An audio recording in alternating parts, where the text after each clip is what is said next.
Hello guys, you're watching German Gyan. My name is Nidhi Jain and guys, today we are up with the new video, and yes guys, you guessed it right. Today's Wednesday, so we are up with the German news, and German news topic is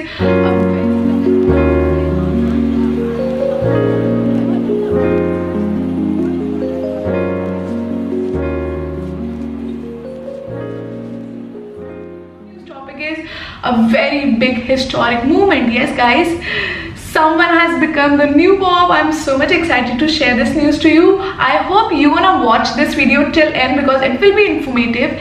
It is really informative because while making the video, I have actually learned that what exactly this Pope word means, what exactly this scenario is. Each and every information you will be getting in this one video. You're gonna practice 3 modules. Of course, your hearing, because you are practicing your hearing. You can rewrite it, you strive and practice, and you can speak it, your opinion you can speak it. So it will be the expression practice also. So 3 videos with 1 video. That's the only motive of making this German news series every Wednesday. So please stay tuned, and if you are watching for the very first time, then my name is Nidhi Jain. I'm a CEO and the founder of German Gyan. German Gyan provides you online offline classes. We do provide teacher training program, exam preparation, brush up classes and whatnot. So let's start the video because I'm very excited. Are you? Let's go. Erster Amerikaner an der Spitze der katholischen Kirche. Vatikanstadt, 9. Mai 2025 in einem bahnbrechenden Ereignis, das die weltweite katholische Gemeinschaft in seinen Bann gezogen hat, wurde Kardinal Robert Francis Prevost aus Chicago zum 267. Papst der römisch-katholischen Kirche gewählt. Diese historische Wahl markiert das erste Mal, dass ein Amerikaner auf das Papstamt aufsteigt und signalisiert einen bedeutenden Wandel in der globalen Führung der Kirche. Eine rasche und nie dagewesene Wahl. Nach dem Tod von Papst Franziskus am 21. April trat das Konklave mit 133 Kardinalwahlmännern in der Sixtinischen Kapelle zusammen. Nach nur 4 Wahlgängen innerhalb von 24 Stunden stieg am 8. Mai um 18:07 Uhr weißer Rauch aus dem Schornstein der Kapelle auf, was auf eine erfolgreiche Wahl hindeutete. Kardinal Protodiakon Dominik Mamberti verkündete den neuen Papst vom Balkon des Petersdoms aus mit den Worten: Habemus Papam, wir haben einen Papst. Ein Leben im Dienste des Nächsten. Robert Francis Prevost wurde am 14. September 1955 in Chicago geboren, trat in den Orden des Heiligen Augustinus ein und wurde 1982 zum Priester geweiht. Er erwarb Abschlüsse in Mathematik, Theologie und Kirchenrecht, unter anderem an der Villanova-Universität und der Päpstlichen Universität St. Thomas Aquinas. Prevosts Missionsarbeit führte ihn nach Peru, wo er über 2 Jahrzehnte lang in verschiedenen Funktionen tätig war, unter anderem als Pfarrer, Seminarprofessor und schließlich als Bischof von Chiclayo. Im Jahr 2015 wurde er als peruanischer Staatsbürger eingebürgert. Seine Führungsrolle in Peru war geprägt von seinem Engagement für soziale Gerechtigkeit und den Einsatz für marginalisierte Gemeinschaften.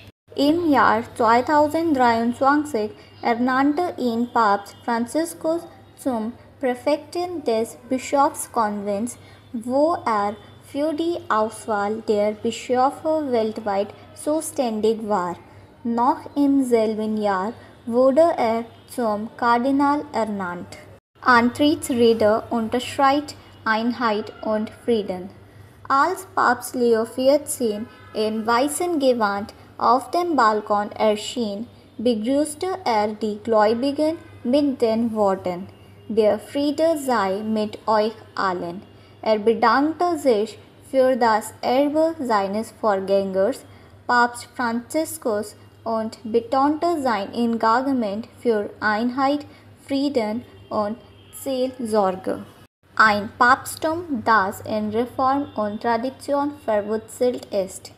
Es wird erwartet, dass Papst Leo XIV die Reformagenda von Papst Franziskus fortsetzt und sich auf soziale Gerechtigkeit, Umweltschutz und Inklusivität konzentriert.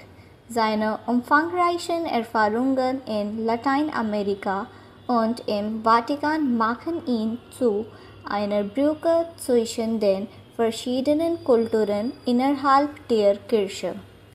Während er bei Themen wie Einwanderung und Armutsbekämpfung progressive Werte vertritt Papst Leo XIV bei Themen wie der Frauenordination und der gleichgeschlechtlichen Ehe konservative Ansichten. Sein nuancierter Ansatz zielt darauf ab, ein Gleichgewicht zwischen der Tradition und den sich entwickelnden Bedürfnissen der globalen katholischen Gemeinschaft herzustellen. Globale Reaktionen und Bedeutung. Die führenden Politiker der Welt haben ihre Glückwünsche ausgesprochen. US-Präsident Donald Trump brachte seinen Stolz über die Wahl eines amerikanischen Papstes zum Ausdruck und nannte sie eine große Ehre für die Vereinigten Staaten. Auch der polnische Präsident Andrzej Duda gratulierte herzlich und hob die Bedeutung dieses Moments für die weltweite katholische Gemeinschaft hervor. Katholiken auf der ganzen Welt haben die Hoffnung geäußert, dass die Führung von Papst Leo XIV einen neuen Fokus auf Fragen der sozialen Gerechtigkeit, der Einheit und der spirituellen Führung legen wird.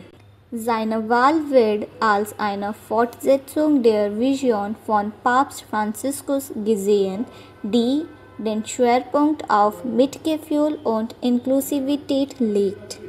Blick in die Zukunft. Der Beginn der Amtszeit von Papst Leo XIV wird von der weltweiten katholischen Gemeinschaft mit Spannung erwartet.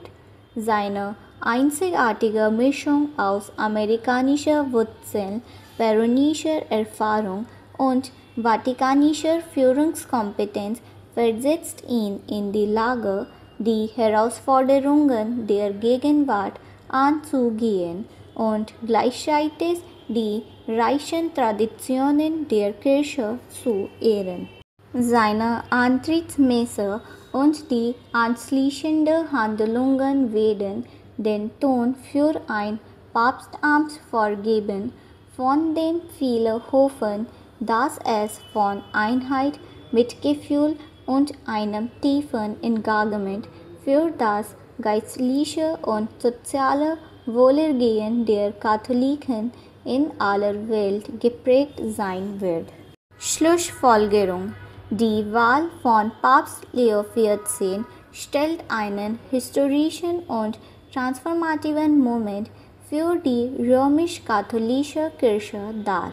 Als erster amerikanischer Pontifex verkörpert seine Führung eine Verschmelzung kultureller Perspektiven und ein Engagement zur Überbrückung von Gräben innerhalb der weltweiten katholischen Gemeinschaft.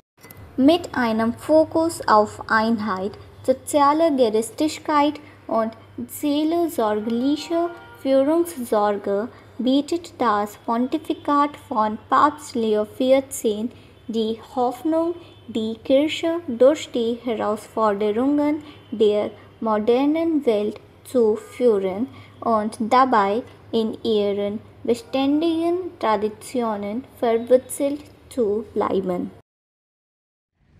So guys, how was this news? Now I hope you are aware of this whole topic. Who became, what is this meaning? I hope now you are aware of everything.